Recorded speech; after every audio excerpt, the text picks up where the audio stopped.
Sir, media द्वारा मुगलों को बदनाम किया जा रहा है। कुछ तबका ऐसे भी है जो अभी सोच रहा है कि मुगलों ने जो गलतियां की है उसका बदला मुसलमानों के आज से लिया जाए।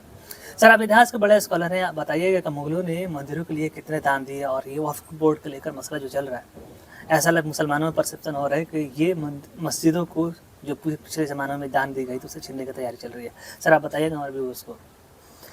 देखिए, आप मंदिरों की दान जो मुगलों ने दिया है उसके बारे में पूछना चाहते हैं। Right sir. तो औरंगजेब सबसे मुगलों में बदनाम है। हम उसके और बेटा और पोतों की चर्चा करेंगे। Right sir. और सिर्फ सिलहट इलाके में जो बंगाल के पूर्वी भारत में पड़ता है, उस सिलहट में मुगलों ने कितने हजार बीघे दान दिए उसकी हम बात करेंगे। रिचर्ड मैक्सवेल ईटन की किताब the rise of Islam, the Bengal frontier उनकी किताब है, उसके हवाले से तकरीबन 12,109 एकड़ ज़मीन मुग़लों ने दिया। औरंगजेब से मरने से लेकर औरंगजेब के पोता बेटे तक ये पड़ते हैं 48,000 बीघा ज़मीन।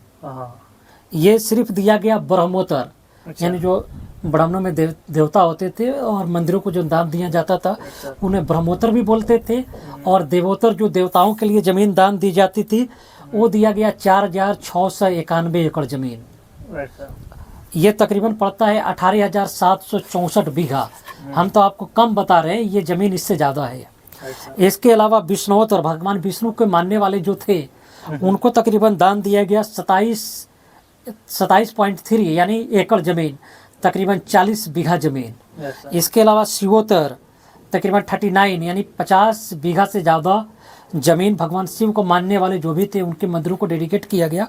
तकरीबन उन्हें 50 बीघा से ज़्यादा ज़मीन दिया गया।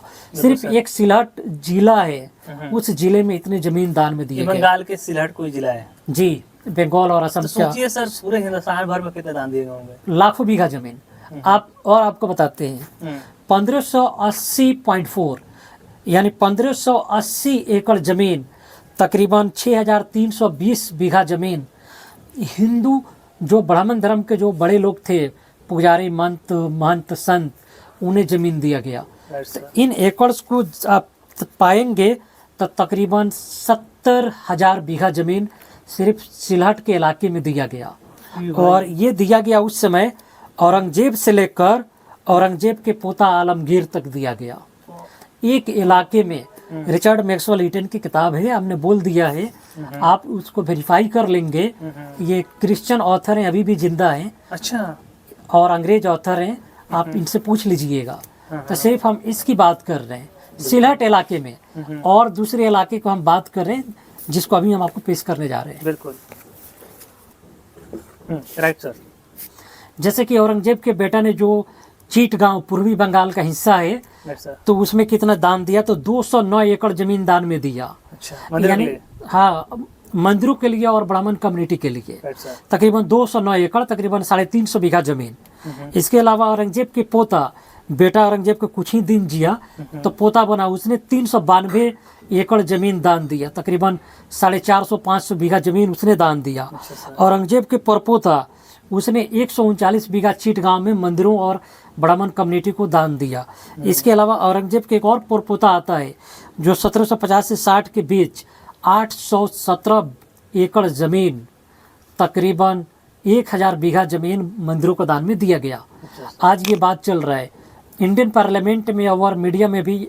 उत्तर प्रदेश की इमरान मसूद ने कहा है कि वक़्फ़ के 11,000 एकड़ ज़मीनों को यूपी के सरकार ने तकरीबन 78% ज़मीनों को अपने कब्जे में ले लिया है, जबकि ये बिल पास नहीं हुआ है।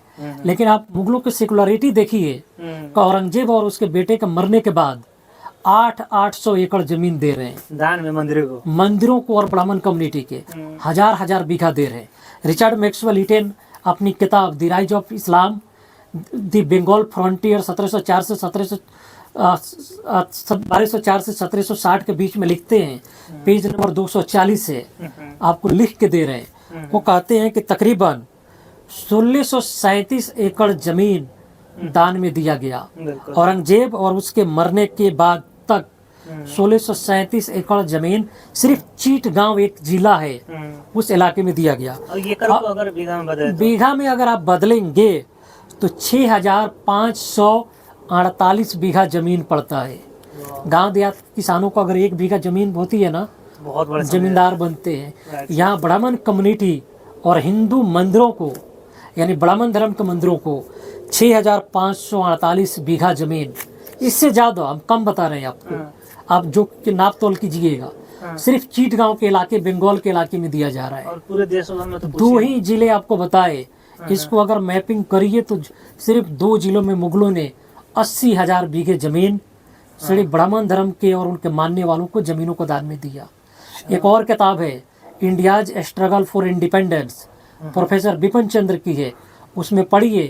औरंगजेब के कमांडर मुर्शिद कुली खान के ज़माने में बंगाल के 75% यानी 75% हिंदू जमींदार थे। अच्छा। इतनी बड़ी जमींदारी होने के बाद भी मुसलमानों ने इतनी बड़ी सेकुलरिटी दिखाई, इन मुगलों ने किया ही क्या। बिल्कुल सर, एक चीज था कि उस जमाने में डेमोक्रेसी नहीं था हिंदुस्तान में, जो बादशाह होता था उसी का फैसला आखिरी फैसला होता था, लेकिन फिर भी वो लोग इतना सेकुलर दे के मंदिरों की इतनी बड़ी तादाद में दान दे रहे हैं। आज सेकुलर भारत में लोग जी रहा है और ऐसा लग रहा है कि मुसलमानों से उसी की वक्फ की ज़मीनें सरकार कब्जा कर ले रही है, जैसे यूपी का सर आपने बताया।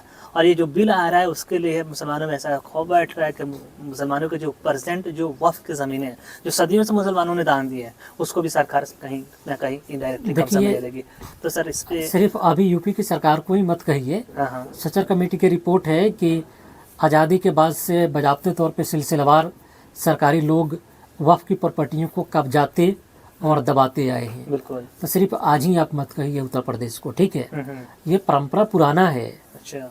हाँ, राइट सर, ये बात है। सिर्फ 2 इलाकों को बताया है हमने आपको कि तकरीबन 70 से 80 हजार बीघा जमीन औरंगजेब और औरंगजेब के पोतों ने मंदिरों को दी है। सर ये चीजें लोगों को पता ही नहीं है, ना आम लोगों को पता है, ना नेता लोगों को पता है, ना कोई जानना चाहता है, ना शेयर करना चाहता है।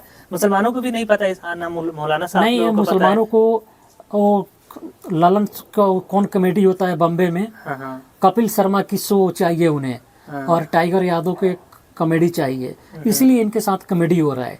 हम आपको रेफरेंस से बता रहे हैं, आप लोगों को बताइए तो सही। बिल्कुल सच्चाई बता रहे हैं लिख के। सर लोगों को सच्चाई पता चलेगा कि मुसलमानों ने भी इतने दान दिए हैं तो हेट खत्म होगा, नफरत कम होगी। बिल्कुल, और कोई नफरत का फायदा उठा करके मुसलमानों को निशाना नहीं बनाएगा। एनीवेज, तो सर देखा कि सर ने आपको कितने नायाब और यूनिक फैक्ट बताया एविडेंस और प्रूफ के साथ। आप इस वीडियो को देखिए शुरू से आखिर तक और समझिए, और इस वीडियो को ज़्यादा से ज़्यादा शेयर कीजिए। आज के ज़माने में इस तरह की वीडियोज़ की बहुत रिलेवेंट है, क्योंकि हेट जब फैलाया जा रहा था, हेट के काउंटर के लिए आपको काम करना होगा। इस वीडियो को ज़्यादा से ज़्यादा शेयर कीजिए। Thank you so much.